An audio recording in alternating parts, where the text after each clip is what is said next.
Dear students, this is Praveen Kumar Agarwal from Management Department, Rotary Institute of Management and Technology, Chandosi, welcomes you in today's lecture of Marketing Management.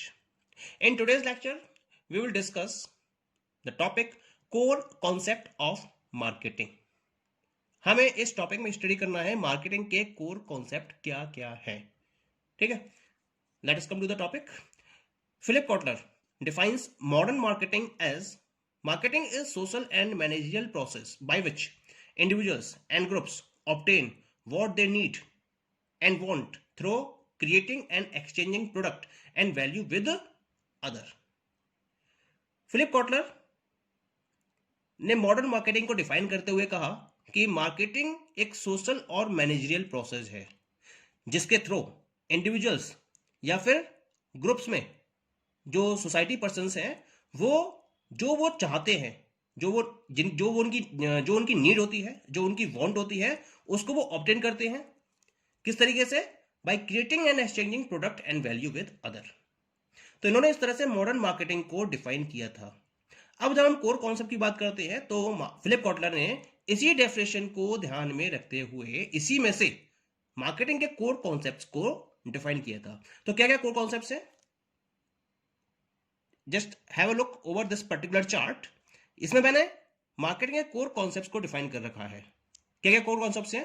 सबसे पहला core concept है needs, second one is wants, next demand, then product, then utility, cost and satisfaction, then exchange, transaction and transfer, next relationship and network, next market, marketing, marketer and prospect. इस तरह से these are the points which are counted as the core concepts in marketing. अब इनका मतलब क्या है, एक करके इनका मतलब समझ लेते हैं. सबसे पहले हम बात करते हैं फर्स्ट की, that is the need. Need क्या होती है?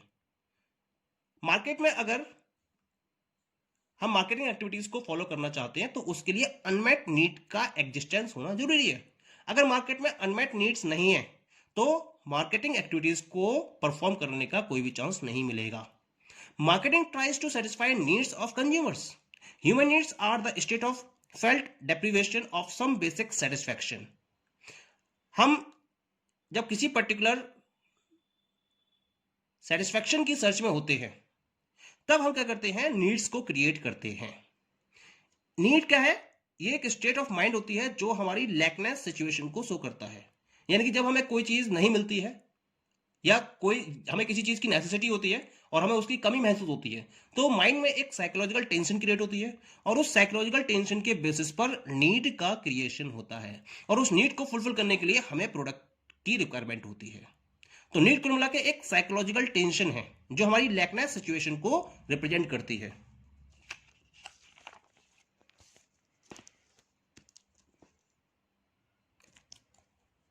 Needs are psychological in nature.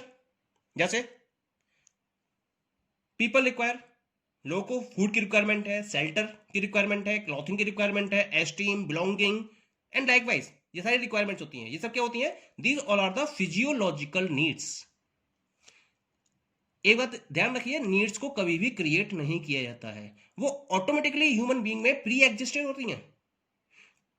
एक फिजियोलॉजिकल टेंशन होती है जिसको रिलीज करने के लिए हमें प्रोडक्ट्स को कंज्यूम करने की रिक्वायरमेंट होती है जिसकी वजह से नीड्स क्रिएट होती हैं.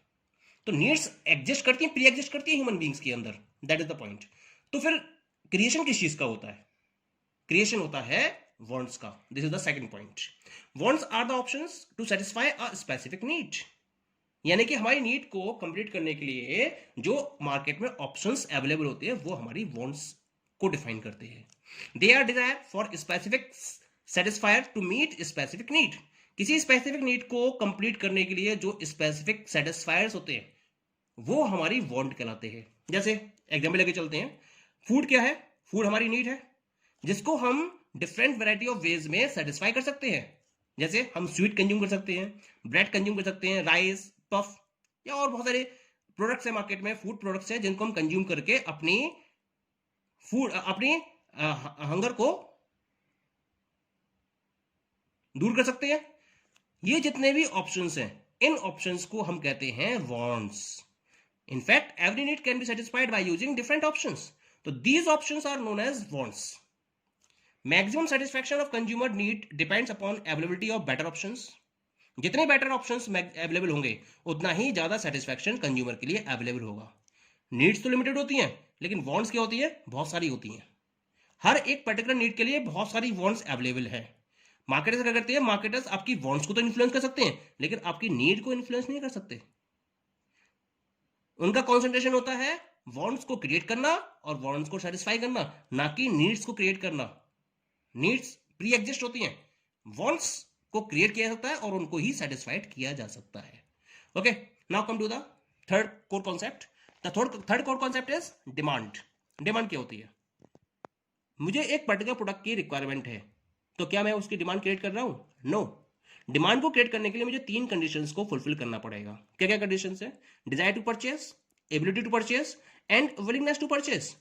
मेरी डिजायर तो होनी चाहिए. डिजायर टू परचेस के साथ साथ एबिलिटी टू परचेस, यानी कि मेरे पास उसको परचेस करने के लिए उतना पैसा होना जरूरी है, और उसके साथ साथ मेरी विलिंगनेस होनी चाहिए कि मैं उस पर्टिकुलर प्रोडक्ट को परचेस करना ही चाहता हूं. अगर मैं तीनों कंडीशंस एक साथ सेटिस्फाई करूंगा तब मैं कहूंगा कि मैं एक डिमांड फैक्टर हूं और मैं मार्केट में डिमांड को फॉलो कर रहा हूं. ओके, इसका मतलब वो वांट्स जो ability and willingness two by को सपोर्ट करती हो, वो वांट्स डिमांड में टर्न अप हो जाती हैं. मार्केटर्स क्या करते हैं? मार्केटर्स डिमांड को इन्फ्लुएंस करने के लिए अपने प्रोडक्ट को अट्रैक्टिव बनाते हैं, अफोर्डेबल बनाते हैं और उसके साथ में इजीली अवेलेबिलिटी उनकी एंश्योर करते हैं. Clear? Now come to the next core concept. This is the product. Product क्या होता है? Product can be referred as a bundle of satisfaction. यानी कि जब मार्केट में आप प्रोडक्ट परचेज करने जाते हो तो प्रोडक्ट के साथ साथ आप एक बंडल ऑफ बेनिफिट या बंडल ऑफ सेटिस्फैक्शन को परचेज करने जा रहे होते हो, जो आपको फिजिकल और साइकोलॉजिकल दोनों लेवल पर सेटिस्फैक्शन प्रोवाइड कर रहा होता है. मार्केट में जब एक प्रोडक्ट प्रोवाइड किया जाता है तो प्रोडक्ट का मतलब कोर प्रोडक्ट भी होता है. बेसिक कंटेंट जो होती है उसके अंदर वो कोर प्रोडक्ट कहलाता है. उसके साथ साथ मार्केटर्स क्या करते हैं? प्रोडक्ट रिलेटेड फीचर्स भी प्रोवाइड करते हैं. ये क्या होते हैं? जैसे डिफरेंट कलर्स में प्रोडक्ट्स अवेलेबल हैं, ब्रांडिंग है, पैकेजिंग है, लेबलिंग है, वैरायटी है. ये प्रोडक्ट रिलेटेड फीचर्स में हो गया. और उसके साथ साथ प्रोडक्ट रिलेटेड सर्विसेज भी प्रोवाइड की जाती हैं. जैसे आफ्टर सेल सर्विस प्रोवाइड कर रहा है मार्केटर, गारंटी दे रहा है प्रोडक्ट पर, वारंटी दे रहा है, फ्री होम डिलीवरी प्रोवाइड कर रहा है, फ्री रिपेयरिंग दे रहा है. तो ये सब किस में काउंट होती है? आफ्टर प्रोडक्ट रिलेटेड सर्विसेज में इंक्लूड की जाती हैं. इसका मतलब जो एक टेंजिबल प्रोडक्ट है वो सर्विस और बेनिफिट्स का एक कंप्लीट पैकेज होता है. मार्केटर्स को इस बेनिफिट और सर्विस को कंसीडर करना चाहिए जब वो प्रोडक्ट मार्केट में कंज्यूमर्स के लिए अवेलेबल होता है. क्या होगा इससे? कंज्यूमर्स का सेटिस्फैक्शन ज्यादा से ज्यादा होगा और कंज्यूमर्स ज्यादा से ज्यादा प्रोडक्ट को परचेस करने में इंटरेस्टेड होंगे. ओके, क्योंकि ये प्रोडक्ट होता है जो कंज्यूमर्स की नीड्स को सेटिस्फाई करता है, उनकी वांट को सेटिस्फाई करता है. तो अगर इस तरह से प्रोडक्ट अवेलेबल होगा तो उसकी डिमांड भी मार्केट में ज्यादा से ज्यादा होगी. Clear? Now come to the next core concept. This is utility, cost and satisfaction. तीनों में बहुत ग्रेट रिलेशन है. क्या रिलेशन है अभी बात करते हैं. यूटिलिटी का मतलब क्या होता है? यूटिलिटी का मतलब होता है need and want satisfying power of the commodity. Okay, as per utility level products can be ranked from the most need satisfying to the least need satisfying. Utility के बेसिस पर हम क्या करते हैं? प्रोडक्ट्स को कैटेगराइज करते हैं. Most need satisfying product से लेकर लीस्ट नीड सेटिस्फाइंग प्रोडक्ट में उसको रैंकिंग प्रोवाइड की जा सकती है डिफरेंट डिफरेंट प्रोडक्ट्स को. क्लियर? अब बात करते हैं कॉस्ट की. हाँ, पहले यूटिलिटी पे बात करते हैं. बायर्स केवल उन प्रोडक्ट्स को परचेस करते हैं जो मैक्सिमम यूटिलिटी प्रोवाइड करते हैं. Point clear? अब बात करते हैं कॉस्ट की. कॉस्ट का मतलब क्या होता है? वो प्राइस जो कस्टमर्स को पे करना होता है प्रोडक्ट को परचेस करने के लिए, वो उसकी कॉस्ट कहलाती है. इस मतलब कॉस्ट क्या हो गई? इकोनॉमिक वैल्यू हो गई प्रोडक्ट की. अब कस्टमर्स किन प्रोडक्ट्स को परचेस करेंगे? जिन प्रोडक्ट्स को या जिन प्रोडक्ट्स के साथ में कंज्यूमर्स को यूटिलिटी ज्यादा मिल रही हो और उसका प्राइस उन्हें कम पे करना पड़ रहा हो या फिर उसके बराबर पे करना पड़ रहा हो, वो ऐसे प्रोडक्ट को परचेस करेंगे क्योंकि वो अपनी वैल्यू को मैक्सिमाइज करना चाहते हैं. क्लियर? और सेटिस्फैक्शन का मतलब क्या होता है? नीड को फुलफिल करना. Satisfaction is possible when buyer perceives that product has more value compare to the cost paid for. That is clear? हमें जब ये लगता है कि जो हमने अमाउंट पे करी है प्रोडक्ट को परचेस करने के लिए और हमें जो उससे वैल्यू मिल रही है वो वैल्यू कॉस्ट से ज्यादा है, तब तो हमें सेटिस्फैक्शन मिलेगा. अदरवाइज हमें सेटिस्फैक्शन नहीं मिलेगा. तो this is the relation between utility, cost and satisfaction. Clear? Now come to the next core concept. This is exchange, transaction and transfer. क्या मतलब है? एक्सचेंज का मतलब क्या होता है? It is the act of obtaining a desired product from someone by offering something in return. यानी कि हम किसी भी पर्टिकुलर समथिंग के रिटर्न में जब एक पर्सन दूसरे पर्सन को कोई प्रोडक्ट ऑफर करता है जैसा कि उसको डिजायर्ड होता है, तो हम इस प्रोसेस को क्या बोलेंगे? एक्सचेंज. दो पार्टीज हैं इसके अंदर, एक बायर है, एक सेलर है, एक प्रोडक्ट है, एक प्राइस है. उस प्राइस पर दोनों पार्टीज क्या करती हैं? दोनों पार्टीज प्रोडक्ट और प्राइस को एक्सचेंज करती हैं. क्लियर? जैसे आपने स्वीट को ऑब्टेन किया और स्वीट को ऑब्टेन करा आपने मनी पे करके, तो ये क्या कहलाएगी? ये एक एक्सचेंज प्रोसेस कहलाएगी. Marketing emerges only when people want to satisfy their need and want through exchange. Marketing का तभी एग्जिस्टेंस में आ सकती है जब पीपल अपनी वांट को अपनी नीड और वांट को एक्सचेंज के थ्रू सेटिस्फाई करना चाहते हैं, तब हम एक्सचेंज, ट्रांजेक्शन और ट्रांसफर की बात करते हैं. तो मार्केटिंग में ये इंपॉर्टेंट पार्ट है क्योंकि पर्संस को या पीपल को उस पर्टिकुलर पॉइंट पर गुड्स रिक्वायर्ड होता है जहां वो रह रहे होते हैं. This is possible only through exchange, transaction and transfer facility. Clear? Now come to the next core concept. This is the relationship and network. क्या है रिलेशनशिप? रिलेशनशिप मार्केटिंग का स्कोप बहुत ज्यादा है आज की डेट में. ये क्या है? It is the process of building long term profitable or satisfying relations with key parties like customers, suppliers, distributors and others in order to retain their long term preference in business. आपने अपना business start किया तो ऐसा तो है नहीं कि आज आपने बिजनेस स्टार्ट किया और कुछ दिन बाद बिजनेस को रन करने के बाद उसको क्लोज कर दोगे, बल्कि बिजनेस लॉन्ग टर्म तक चलता है. और लॉन्ग टर्म तक अगर आप अपने साथ डिफरेंट की पार्टीज को इन्वॉल्व रखना चाहते हो, जैसे कस्टमर्स हैं, सप्लायर्स हैं, डिस्ट्रीब्यूटर्स हैं, रॉ मटेरियल सप्लायर्स हैं, बहुत सारे और पार्टनर्स होते हैं, आपके चैनल पार्टनर्स होते हैं जो आपके साथ कनेक्टेड होते हैं. अगर उनके साथ में आप अपने रिलेशन को लॉन्ग टाइम तक मेंटेन करना चाहते हो तो उसके लिए आपको प्रॉपर एफर्ट्स करने होते हैं, प्रॉपर रिलेशंस को मैनेज करना होता है और एक प्रॉपर नेटवर्क डेवलप करना होता है. तब जाकर आप अपनी कंपनी को लॉन्ग टर्म तक प्रॉफिटेबल सिचुएशन में कन्वर्ट करने की पोजीशन में आ सकते हो. Clear? And the last one is market, marketing, marketer and prospects. यहां चार कॉन्सेप्ट्स आपको दिख रहे हैं. पहला है मार्केट. मार्केट का मतलब क्या होता है? मार्केट का मतलब है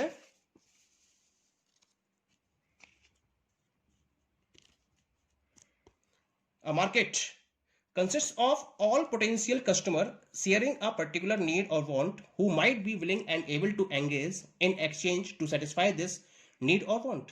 यानी कि मार्केट में, मार्केट का मतलब होता है पोटेंशियल कस्टमर्स का एक ग्रुप जो आपके प्रोडक्ट को परचेज करने में इंटरेस्टेड है थ्रू एक्सचेंज प्रोसेस. क्लियर? तो पोटेंशियल कस्टमर्स का जो ग्रुप है वो एक मार्केट के नाम से जाना जाता है, जहां आप अपने प्रोडक्ट को सेल करना चाहते हो और वो पोटेंशियल कस्टमर्स आपके एक्चुअल कस्टमर्स में कन्वर्ट होना चाहते हैं. ठीक है? मार्केटिंग क्या होती है? मार्केटिंग वो सोशल एंड मैनेजरियल प्रोसेस होती है जिसके थ्रू इंडिविजुअल्स और ग्रुप वो पर्टिकुलर प्रोडक्ट ऑब्टेन करते हैं जो उनकी नीड एंड वांट को सेटिस्फाई कर सकता है. ठीक है? मार्केटर क्या होते हैं? Marketer is one who seeks one or more buyer to engage in an exchange. मतलब मार्केटर्स वो पर्टिकुलर पर्सन होते हैं जो ये देखते हैं कि ज्यादा से ज्यादा बायर्स एक्सचेंज की प्रोसेस में एंगेज हों. अब मार्केटर्स कौन कौन हो सकते हैं?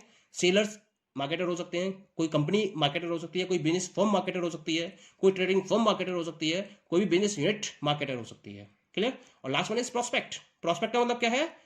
To whom the marketer identifies as potentially willing and able to engage in the exchange. मतलब जो पर्टिकुलर पर्सन, जो कंपनी को ये लगता है या जो मार्केटर्स को ये लगता है कि वो आने वाले टाइम में उनके प्रोडक्ट को परचेज करने में इंटरेस्टेड होगा थ्रू एक्सचेंज प्रोसेस, विलिंगनेस है उसकी और एबिलिटी है, वो पर्टिकुलर पर्सन क्या कहलाएगा? कंपनी के लिए प्रोस्पेक्टिव कंज्यूमर कहलाएगा. क्लियर? तो ये चार टर्म्स है यहां पर: market, marketing, marketer and prospect. So these all are known as the core concepts of marketing. Okay, thank you.